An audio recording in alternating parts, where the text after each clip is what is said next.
ਕੀ ਗੱਲ ਏ, ਖੈਰ ਏ ਨਾ? ਐਨਕ ਲਾ ਲਈ ਜੇ। ਉਹ ਐਨਕ ਯਾਰ ਕੀ ਲਾਣੀ ਹੈ, ਡਾਕਟਰ ਕੋ ਗਿਆ ਹਾਂ ਨਜ਼ਰ ਚੈੱਕ ਕਰਾਉਣ ਤੇ ਉਹ ਆਂਦਾ ਤੇਰੀ ਨਾ ਦੂਰ ਦੀ ਨਜ਼ਰ ਵੀਕ ਹੋ ਗਈ ਹੈ ਤਾਂ ਲਾਈ ਹੈ। ਓਹੋ ਚਲੋ ਕੋਈ ਗੱਲ ਨਹੀਂ, ਅੱਲਾਹ ਤਾਲਾ ਖੈਰ ਕਰੇਗਾ। ਅੱਛਾ ਗੱਲ ਸੁਣੋ। ਹਾਂਜੀ। ਆ ਜਿਹੜੀ ਸਾਡੀ ਨਾਲ ਦੀ ਗੁਆਂਢਣ ਰਹਿੰਦੀ ਹੁੰਦੀ ਸੀ, ਇਹ ਜਿਹਦਾ ਬੰਦਾ ਫੌਤ ਹੋ ਗਿਆ ਸੀ। ਆਹੋ ਆਹੋ। ਪਤਾ ਨਹੀਂ ਵਿਚਾਰੀ ਦੇ ਕੀ ਹਾਲਾਤ ਹੋਣੇ ਨੇ, ਪਤਾ ਨਹੀਂ ਕਿੱਥੇ ਹੋਣੀ ਏ। ਤੁਹਾਨੂੰ ਪਤਾ ਏ ਉਹ ਵਿਚਾਰੀ ਕਿੱਥੇ ਵੇ? ਓਏ ਆਹੋ ਯਾਰ, ਓਏ ਅੱਲਾ ਦੀ ਇਹ ਬੰਦੀ ਆ, ਜਦੋਂ ਉਹਦਾ ਬੰਦਾ ਫੌਤ ਹੋਇਆ ਸੀ ਨਾ, ਉਹ ਇੱਥੋਂ ਫਿਰ ਮਕਾਨ ਛੱਡ ਕੇ ਨਾ ਪਿੰਡੀ ਸੈਟਲ ਹੋ ਗਈ ਸੀ। ਤੇ ਅੱਲਾ ਦਾ ਸ਼ੁਕਰ ਏ ਉਹਦਾ ਜਿਹੜਾ ਵੱਡਾ ਮੁੰਡਾ ਨਹੀਂ, ਉਹ ਅਮਰੀਕਾ ਹੁੰਦਾ ਹੀ, ਛੋਟਾ ਫਰਾਂਸ, ਤੇ ਕੁੜੀ ਉਹਦੀ ਨੇ ਡਾਕਟਰੀ ਕੋਰਸ ਕੀਤਾ ਸੀ ਤੇ ਉਹ ਹੁਣ ਡਾਕਟਰ ਬਣ ਗਈ ਹੈ।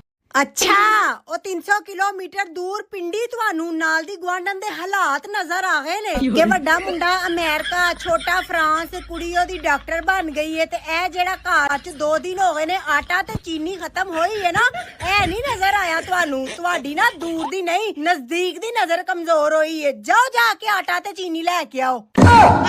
ਲੋਕਾਂ ਦੇ ਘਰ ਦੇ ਹਾਲਾਤਾਂ ਤੇ ਬੜੀ ਨਜ਼ਰ ਹੈ ਤੇ ਆਪਣੇ ਘਰ ਦਾ ਪਤਾ ਨਹੀਂ।